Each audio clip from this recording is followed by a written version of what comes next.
बहुत समय पहले की बात है। चंदनपुर नामक गांव में एक सलीम नाम का हैदराबादी बिरयानी वाला रहता था, जहां पर लोगों की भीड़ लगी रहती थी। उसकी बिरयानी पूरे गांव में फेमस थी। गांव में ऐसा कोई घर नहीं जहां पर उसकी बिरयानी जाती नहीं थी। लोग दूर दूर से उसके ठेले पर आते थे और बिरयानी खाते थे। पर एक दिन आज का मौसम बहुत सुहावना है शीला। मैं सोच रहा हूँ कि आज बाजार से कुछ खाने को लाऊं, पर क्या लाऊं मेरे समझ में नहीं आ रहा है। अगर तुम्हें कुछ खाना है तो मुझे बताओ, मैं उसे लेकर आऊं, क्योंकि अगर मैं सोचने बैठ जाऊंगा तो सुबह हो जाएगी। इससे बढ़िया है कि समय रहते तुम बता दो, नहीं तो मेरा मूड भी बदल सकता है। अरे उसमें बताने की क्या बात है। तुमको पता होना चाहिए कि जब भी आप बाजार जाते हैं तब मैं क्या मंगवाती हूँ। रोज रोज बताना पड़ेगा मुझे। चाहिए तो चाहिए उस हैदराबादी बिरयानी वाले से। हैदराबादी बिरयानी, आहा, उसका नाम सुनकर मुंह में पानी आ जाता है।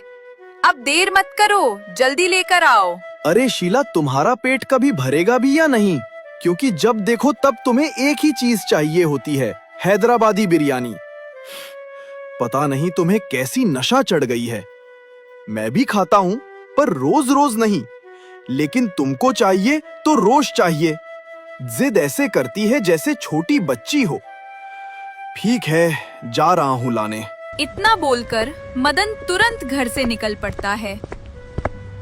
वह आधे रास्ते में पहुंचा ही होता है कि तभी उसे सलीम दिखाई देता है। सलीम को देखकर मदन उसके पास जाता है। अरे सलीम भाई, क्या बात है? आज दुकान नहीं लगाए क्या, जो ऐसे घूम रहे हो? पहले कभी तो नहीं घूमते थे। बोलो, बात क्या हो गई? घर में सब ठीक तो है? और चेहरा देखकर ऐसा क्यों लग रहा है जैसे तुम किसी मुसीबत में हो? मदन भाई, मुसीबत बहुत बड़ी है। दरअसल लाखों रुपए उधार लेकर अपने अम्मा का इलाज करवाया, लेकिन अम्मा बची नहीं। अभी सर पर लाखों रुपए का कर्ज है। इसमें दुकान कैसे खोलूं? जेब में कुछ रुपए भी तो होने चाहिए सामान लाने के लिए। अब तुम बताओ, क्या बिरयानी बिना चिकन के बनेगी? नहीं ना। इसलिए जब तक मेरे पास पैसे नहीं हो जाएंगे तब तक हैदराबाद बिरयानी बंद रहेगी। इतनी बात कर सलीम अपने घर चल देता है और फिर मदन बाजार की तरफ निकल पड़ता है। सलीम घर में अकेला बैठा सोच रहा होता है कि तभी गांव के मुखिया का भाई पप्पू सलीम के घर आता है। सुनो सलीम भाई, आपने दुकान क्यों बंद कर दी है? अरे अम्मा को गुजरे हफ्तों हो गए हैं। अब तो तुमको अपना ठेला चौपाल पर लगा देना चाहिए। पर अभी तुम शोक के दुख में बैठे हो भाई। उठो यार, हिम्मत बनाओ और कल से ठेला चौपाल पर लगा दो। क्या छोटे मुखिया जी, आपको सब पता है कि अम्मा की तबीयत बहुत खराब थी और मैंने लाखों रुपए का कर्ज ले लिया है। अब उसको चुकाऊं कैसे, इसी सोच में पड़ा हूं। और आप सबको दुकान खोलने की पड़ी है। पता होना चाहिए कि मेरे जेब में एक फूटी कौड़ी नहीं बची, तो कहां से दुकान खोलूं? अरे इतनी सी बात है पगले, तो बताना चाहिए ना। अब ऐसे घर में बैठकर पैसे तो आएंगे नहीं, और अभी तुमको लाखों रुपए कर्ज देना है। इसलिए अगर तू मेरी एक बात मान ले तो बिना टेंशन के तुझको रोज पैसे मिलेंगे। बोल सलीम, तू मेरी बात मानेगा?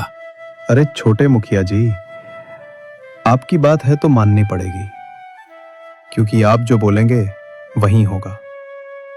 बोलिए छोटे मुखिया जी, आप क्या कहना चाहते हो? अरे सलीम, बहुत समझदार हो। तो सुनो मेरी बात, तुम कल से दुकान को खोलो। उसमें जितना भी खर्च लगेगा उसका सारा पैसा मैं दूंगा, और तुमको मजदूरी मिलेगी रोज की। उसमें जितना भी मुनाफा मिलता है वो सारा का सारा मेरा रहेगा। छोटे मुखिया जी, अगर आपने बोल दिया है तो मुझे करना ही पड़ेगा। ठीक है, आप जैसा बोलेंगे मैं वैसा ही करूंगा। अब आप अपने घर जाइए और कल से मैं ठेला चौपाल पर लगा दूंगा। ठीक है सलीम भाई, मैं आपको कुछ पैसे दे रहा हूं जिससे आप अपने मसाले खरीद लेना। और रही बात चिकन की, तो मांस मैं तुम्हें लाकर दूंगा, रोज दूंगा तुम्हें, उसकी चिंता नहीं करनी। बस तुम्हें बनाना है तो अपनी हैदराबादी स्टाइल में बिरयानी ही बनाकर खिलाना है गांव वालों को। किसी से कुछ नहीं कहना, और ये बात मेरे बड़े भैया तक नहीं जानी चाहिए, नहीं तो इसका परिणाम तुम समझ सकते हो क्या होगा। इतना बोलकर मुखिया का छोटा भाई सलीम को कुछ पैसे देकर वहां से चला जाता है।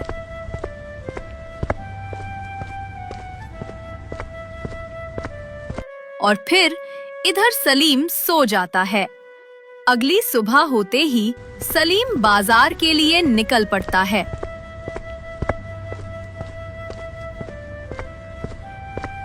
और फिर वहां जाकर कुछ बिरयानी के मसाले खरीदता है और फिर अपने घर आता है। घर आकर देखा है तो वहां पर मांस पहले से रखे हैं। मांस के टुकड़े ऐसे होते हैं जिसे कोई देखकर बता ही नहीं सकता कि ये किसका मांस है।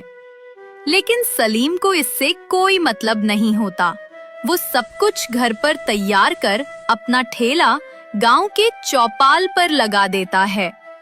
ठेला लगाने के थोड़ी देर बाद ही, अरे सुनो जी मुझे लगता है सलीम भाई का ठेला गांव के चौपाल पर लगा है, क्योंकि उनके बिरयानी की खुशबू मेरे नाक तक आ गई। अब मुझसे बर्दाश्त नहीं होगा, इसलिए तुरंत जाओ और मेरे लिए बिरयानी लेकर आओ। हाँ, खुशबू तो आ रही है, पर सलीम से बात हुई थी।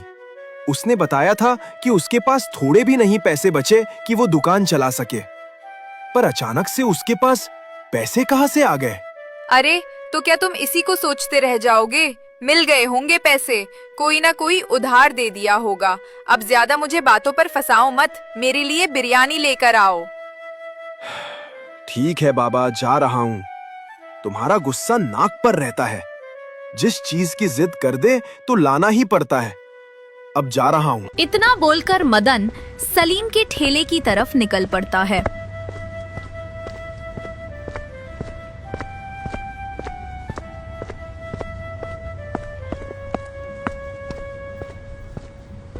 और ठेले पर पहुंचकर सलीम से कहता है, अरे सलीम भैया, क्या हाल है?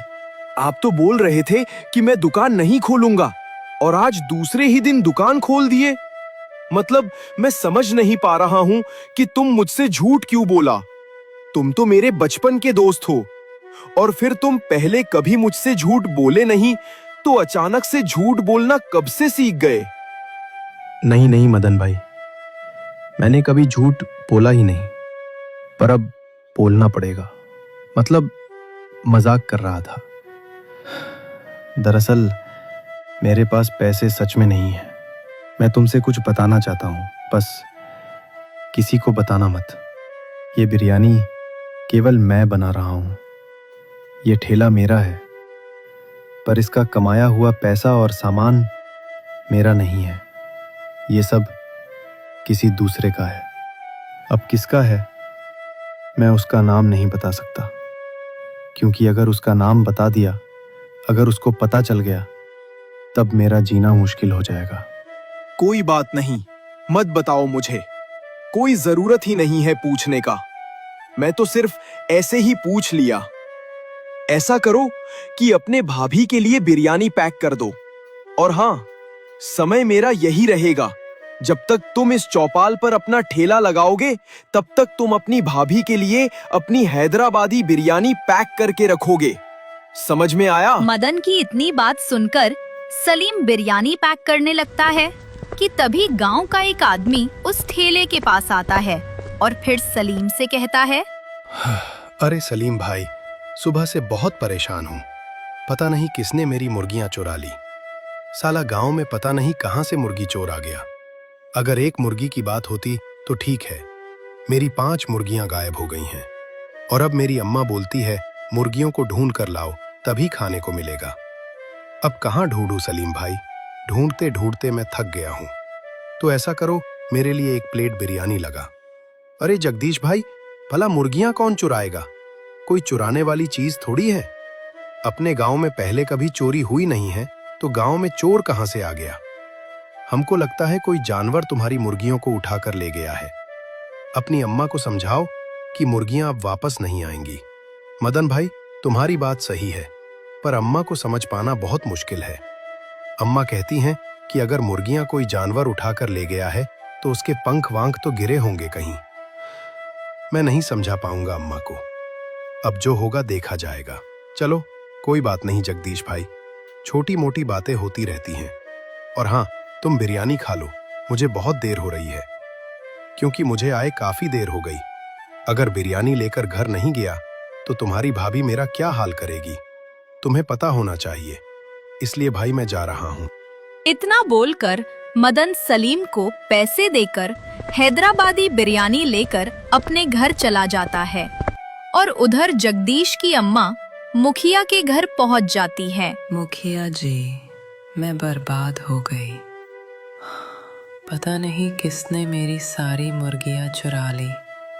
मेरी मुर्गियां मुझे चाहिए। मुझे पूरा विश्वास है कि मेरी मुर्गियां इसी गांव के किसी आदमी ने चुराया है। इसलिए आप मेरी मदद करें और उस मुर्गी चोर को ढूंढने में मेरी मदद करें। अरे अम्मा, क्या बोल रही हो? ऐसा पहले कभी नहीं हुआ। भला मुर्गियां कौन चुराएगा? ऐसा तो पहले कभी नहीं हुआ। सुनो भानु प्रताप, अम्मा की बात को ध्यान से सुनो और उनकी मदद करो। मैं थोड़ा काम से बाहर जा रहा हूँ, शाम को लौटूंगा। इतना बोलकर मुखिया वहां चला जाता है।